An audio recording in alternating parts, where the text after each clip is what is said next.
خواتین و حضرات، گوجرانوالا لٹریری فورم کی طرف سے ہم سے مراد ہم تینوں لوگ جو اس ٹیم کا حصہ ہیں، آپ کے لیے ایک نئے ویڈیو کے ساتھ آئے ہیں۔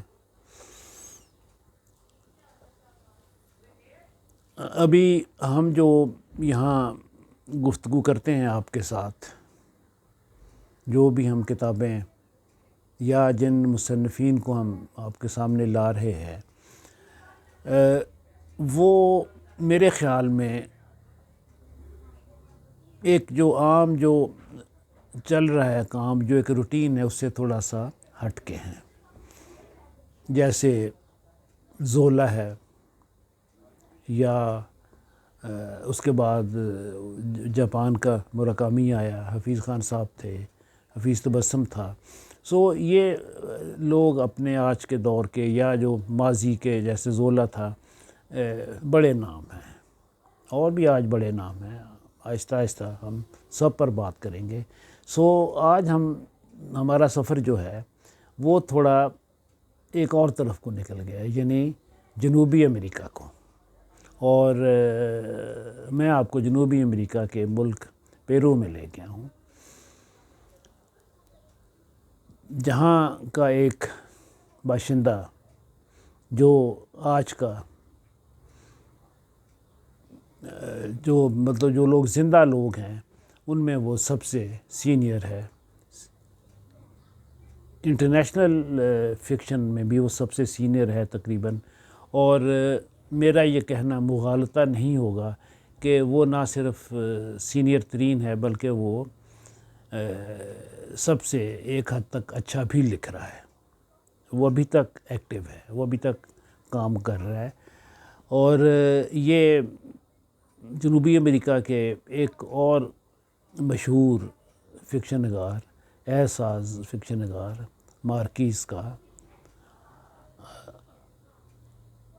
ہم اثر رہا ہے، اس کا یہ دوست رہا ہے۔ یہ دونوں ایک عرصہ بڑے قریبی رہے، تا وقت کہ ان کے درمیان کسی ایک بہت ہی ایک نازک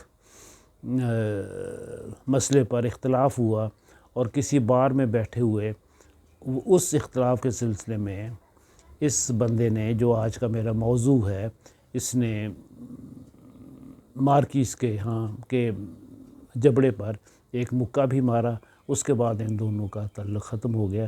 نہ کبھی مارکیز نے اس جھگڑے کے بارے میں بات کی، اور نہ ہی کبھی اس آدمی نے، جو آج میرا موضوع ہے، یعنی ماریا ورگاس یوسا۔ ماریا ورگاس یوسا کے ساتھ میرا جو تعارف ہوا، وہ مستنصر حسین تارڑ صاحب کی معرفت ہوا۔ تارڑ صاحب نے بہت سارے مصنفین مجھے متعارف کروائے، جن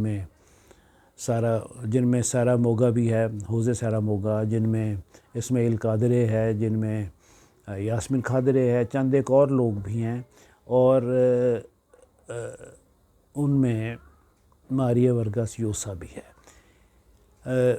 ایک بار میں ان کے ہاں بیٹھا ہوا تھا، تو انہوں نے مجھ سے پوچھا کہ کیا میں نے یوسا کا novel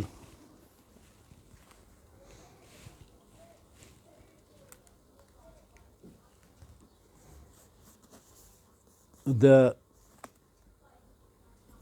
war of the end of the world پڑھا ہے۔ تو جو سچی بات تھی، میں نے کہا کہ تارڑ صاحب، میں نے تو اس ناول کا نام ہی نہیں سنا ہوا کبھی، میرے علم میں نہیں۔ تو انہوں نے مجھے کہا کہ میں یہ مسٹ ریڈ والی بات ہے، میں اس کو ضرور پڑھوں۔ اور اتفاق ایسا تھا کہ وہاں سے اٹھ کر میں نے ریڈنگز جانا تھا، اور میں اٹھ کر ان کے ہاں سے سیدھا گیا ریڈنگز پر، اور میں نے وہاں پر براؤزنگ نہیں کی۔ کاؤنٹر پر لڑکے کو، جو دو وہاں بیٹھے ہوتے ہیں، میں نے کہا کبھی مجھے یہ والی کتاب منگوا دے، اور انہوں نے مجھے منگوا دی۔ میں نے ادھر ہی اس کو تھیلے میں ڈالا، اور میں باہر آ گیا، اور میں نے گوجرانوالا آتے ہی اس کو پڑھنا شروع کر دیا، کیونکہ یہ خاصا ضخیم ہے. اور پھر آپ سوچ لیں کہ یوسا لکھتا گیا اور میں پڑھتا گیا. ایک نئی دنیا تھی جس میں یہ مجھے لے گیا. برازیل کا انقلاب تھا اور وہاں ایک عجیب کہانی تھی. تو پھر مجھے بہت اشتیاق ہوا. میں نے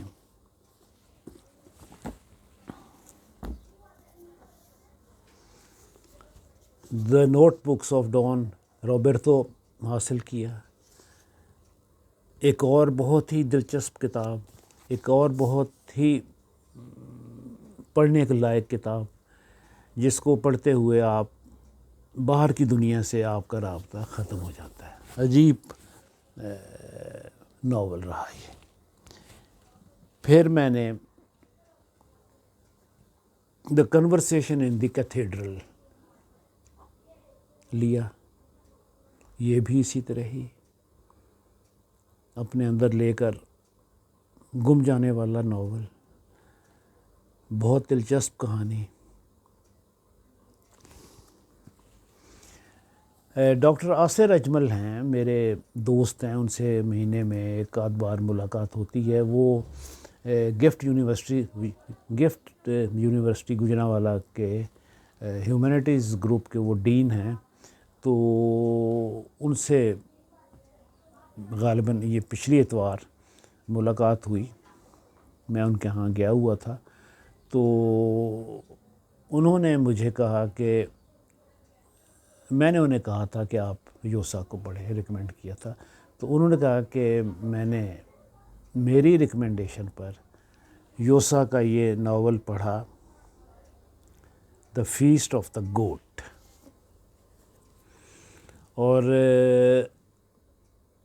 میں ابھی انہی کے الفاظ دہراتا ہوں کہ جتنی آپ نے یوسا کی تعریف کی تھی، مجھے وہ اس سے کہیں بہتر لگا.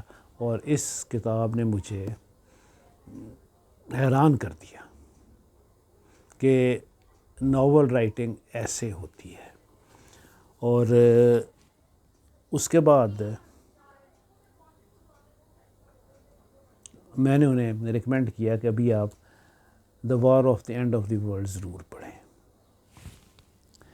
یوسا کے اور بھی میرے پاس ناول ہیں. ابھی میں آج کی جو ویڈیو ہے کتابوں کے نام لے کر میں آپ کو کیا کہوں، میں متاثر یا یہ وہ نہیں کرنا ہے. ابھی آگے چلتے ہیں.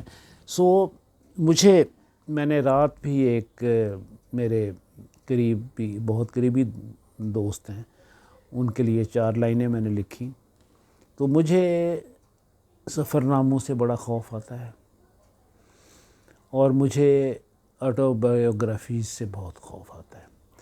کیونکہ ہمارے ہاں سفر نامہ نگار اور جو سوانح نگار ہوتا ہے، وہ چیزیں، وہ زندگی کے واقعات، وہ سفر میں جو بہت ساری چیزیں ملکوں کی ہوتی ہیں جن میں تہذیب اور وہ سب کی بجائے، بے شک وہ ہمارے اپنے خطے کا ہی ہو، ان سب کی بجائے ہر چیز پر، چاہے وہ سوانحی واقعات ہیں یا یہ سفر کے ہیں، ان سب پر مصنف حاوی ہوتا ہے. ایسے لگتا ہے کہ یہ ملک یا یہ شہر ہی اس کی سیر کے لیے بسا ہے، یا جو بھی وہ واقعہ لکھ رہے ہیں، وہ جو اسکول جس میں، اگر وہ سوانح عمری ہے تو وہ اسکول جس میں وہ پڑھ رہے ہیں، وہ پرائمری اسکول ہے، وہ کانوینٹ اسکول ہے، وہ جو بھی اسکول ہے، کہ وہ اسکول بنا ہی اس لیے تھا کہ وہاں انہوں نے پڑھنا ہے. اس طرح کی چیزوں سے میں خائف ہوتا ہوں. یہ رات کو میں نے ایک میرے بڑے قریبی دوست ہیں، ان کی سوانحیات پر میں نے چھوٹا سا یہ بھی لکھا. ایکچولی لکھنے والا جب اپنے آپ کو اس سفر سے، اس زندگی کے جو بھی وہ واقعات لکھ رہا ہے، جب ان سے الگ کر کے لکھے تو اس کو پڑھنے کا ایک اپنا ہی لطف ہے۔ تو آج میں نے جس ناول پر بات کرنی ہے یوسا کے، وہ ہے ایک سوانحی ناول ہے، اور اس کا نام ہے دا ڈریم آف دی سیلٹ۔ یہ ناول جب میں نے شروع کیا، یا اس سے شروع کرنے سے پہلے جو میں نے ابھی آپ سے ایک خوف کا ذکر کیا، تو وہ وہاں پر تھا۔ یہ سوانحی ناول ہے، اور اس میں کہیں ایسا نہ ہو کہ جو بھی ان کا سبجیکٹ ہے، سبجیکٹ سے مراد جو آدمی جس کے اوپر یہ لکھا گیا ہے، جان کیسمنٹ، جو کہ آئرلینڈ کا ہے، کہیں اس کی تشہیر کے لیے یہ ناول نہ لکھا جا رہا ہو۔ لیکن میں نے حوصلہ کیا، ہمت کی، اور میں نے کہا چلو دیکھتے ہیں، اگر کچھ ایسا محسوس ہوا تو میری اپنی کتاب ہے، وہ زرمی خرم والی بات ہے، تو میں پڑھنا چھوڑ دوں گا۔ سو میں نے اس ناول کو شروع کیا with this premise، اور پھر میں ہمیشہ کی طرح یوسا نے مجھے اپنی گرفت میں لے لیا، میں اس کو پڑھتا گیا، اور میں نے اس کو ختم کر لیا۔ نیچرلی ختم کیا تو آپ سے آج بات کر رہا ہوں۔ اچھا، پھر اس کا میں نے کچھ عرصے کے بعد اپنے فیس بک پر میں نے اس پر ایک میں نے پوسٹ لگایا۔ سو اس پوسٹ میں میں نے ایک کسی کا حوالہ دینا تھا، ایک کسی رائٹر کا، جو کہ نام مجھ سے غلط لیا گیا، غلط لکھا گیا۔ ایسے ہی ہوتا ہے، ارادتاً کچھ چیزیں آدمی ارادتاً کرتا ہے، لیکن وہ ارادتاً نہیں تھا، اور مجھے میری درستی کی سید کاشف رضا صاحب نے، جو جن کی پوسٹ میں پڑھتا رہتا ہوں، وہ بھی شاید میرے پوسٹ پڑھتے ہوں، تو میں نے معذرت اور شکریہ کے ساتھ وہ درستی کر لی۔ ابھی یہ میں تھوڑی سی اضافی یا میں ضمنی باتیں کر رہا ہوں۔ ابھی ہوتا یہ ہے کہ بہت سارے لوگ ایسے ہیں جو کوئی غلط حوالہ دے جاتے ہیں، یا کوئی ایسی بات کر جاتے ہیں کہ جو ایکچولی جو کہ دراصل نہیں ہوتی، اور میں نے دیکھا کہ میں نے ایک بار کہا کہ بھائی یہ ایسے نہیں ہے، یہ ایسے ہے، تو وہ صاحب مائنڈ کر گئے۔ میں اگر آگے کوئی جواب دیتا تو شاید وہ ویسے تو وہ ایک بظاہر وہ ایک فکشن لکھنے والے ہیں اور دعویٰ کرتے ہیں مہذب ہونے کا، سو وہ ایسے پھر اگر انہوں نے شاید تلخی جو انہوں نے بڑھا دینی تھی۔ مجھے ایک بڑی چیز محسوس ہوئی، اور پھر ہم بات کرتے ہیں کہ وہ تو طالبان ایسے کرتے ہیں۔ یہ بھی طالبانی رویہ ہے، جس میں آپ اگلے کی بات کی دلیل کو بغیر دلیل سنے رد کر دیتے ہیں۔ یہ تو میرا دشمن ہے، اس نے میری بات نہیں مانی، یہ میرا دشمن ہے۔ خیر، اس کا یہ ایک برسر تذکرہ جو میں نے جو ایک غلط ریفرنس دی اس سے آ گیا۔ تو یہ جان صاحب جو تھے، یہ آئرلینڈ کے رہنے والے تھے، اور یہ تاج برطانیہ کی سول سروسز میں چن لیے گئے ذہین آدمی تھے، اور انہیں چننے کے بعد میں ایک اور بات بتا دوں یوسا کے کتابوں کے بارے میں۔ جب آپ گفتگو کر رہے ہیں بغیر لکھے ہوئے ایکسٹمپور، تو چیز کچھ کہیں پر یاد آتی ہے، کہیں پر یاد آتی ہے۔ ابھی چونکہ میں اس کتاب پر بات کر رہا ہوں، لیکن میں ایک عمومی آپ کو طریقہ بتا دوں یوسا کا۔ یوسا کے ہاں ایک کہانی چل رہی ہے، جو ایک وقوع ہے یا قصہ ہے یا جو بھی ہے وہ چل رہا ہے اور قاری اس کے ساتھ چل رہا ہے. ابھی ہم کہتے ہیں جی ایک کہانی ذیلی سطح پر بھی ہوتی ہے. چلیں ہم اس کو ذیلی سطح ہی کہیں گے. یوسا کے ہاں ذیلی سطح 2 کہانیاں چل رہی ہوتی ہیں. ایک کہانی اسی کہانی کی کلچرل، تہذیبی، ثقافتی، معاشی یہ پہلو لیے چل رہی ہوتی ہے، اور وہ سب کچھ جو کہانی کا جو ٹیمپو ہے، جو اس میں جو اپس اینڈ ڈاؤنز ہیں، یہ چیزیں اس کے ساتھ تبدیل ہوتی رہتی ہیں.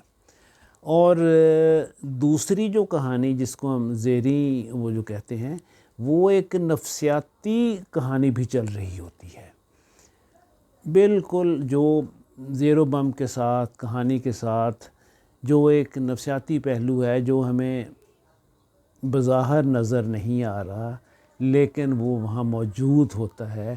اور وہ یہ دونوں جو لیولز ہیں کہانی کے جو کہ سامنے نہیں ہیں، یہ ذیلی سطح پر چل رہے ہوتے ہیں، اور وہی کہانی کو اتنی دلچسپ بناتے ہیں کہ ہم یہ بالکل ایسے ہی ہے جیسے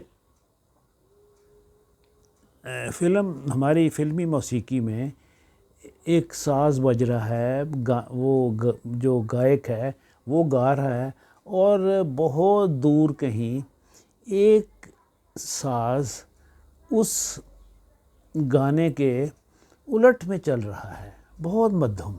وہی جو ساز ہے وہی ایکچولی اس گانے کی مزے کو، امپیکٹ کو بڑھاتا ہے.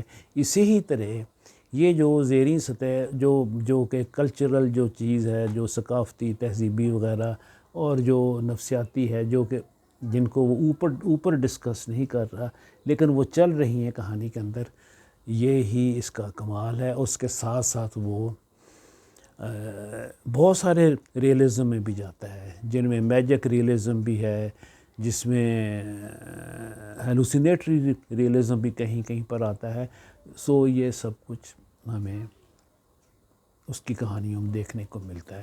تو ابھی میں پھر the dream of the Celt پر آتا ہوں. سو یہ آدمی ان کی تاج برطانیہ کی اس میں چلا جاتا ہے سول سروسز میں. ذہین آدمی ہے جیسے جہاں سے میں نے بات ختم کی تھی. اور پھر باہر کے بر صغیروں میں، بر صغیروں میں باہر کے بر اعظموں میں جہاں بھی کوئی ان کو مشکلات پیش آتی ہیں، اس کو بھیجا جاتا ہے. اچھا، ابھی یہ ایک طرح سے مشکلیں حل کرنے والا جو ایک جو افسر ہوتا ہے جو کہ بیک گراؤنڈ میں رہتا ہے اور وہ مشکلات حل کرتا ہے تھرو بیک چینلز، جنہیں آج کل بیک چینلز کہتے ہیں، وہ ان کے تھرو. یعنی ان ادر ورڈز، دوسرے الفاظ میں یہ ایک ٹربل شوٹر تھا جو کہ مشکلات کو حل کرتا ہے. یہ افریقہ میں گیا، وہاں پر فرانس اور ہالینڈ ان کی حکومتیں بھی تھیں، وہ بھی لوگوں کو ایکسپلائٹ کر رہے تھے. اس نے ان کی ایکسپلائٹیشن کو ختم کروا کر اور تاج برطانیہ کی سپرمیسی کو اس نے وہاں پر نیچرلی وہ اس نے کرنا تھا کیونکہ یہ ان کا یہ ملازم تھا، یہ ان کا شہری تھا. سو اس طرح کے اس نے کام کرتا رہا اور ساتھ اپنی اپنی ایک ڈائری بھی لکھ رہا تھا. ابھی اس کی جو ٹینڈنسیز تھیں ذاتی قسم کی وہ نارمل نہیں تھی، ان میں تھوڑی سی کہیں کہیں پر اب نارملٹی تھی. وہ بھی واقعات اپنی ڈائری میں لکھتا تھا.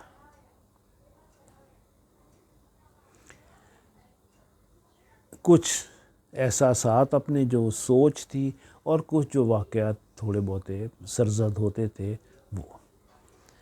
ایک سٹیج پر اسے محسوس ہوا کہ میں تو آئرلینڈ کا غدار ہوں کیونکہ میں تاج برطانیہ کا وفادار ہوں.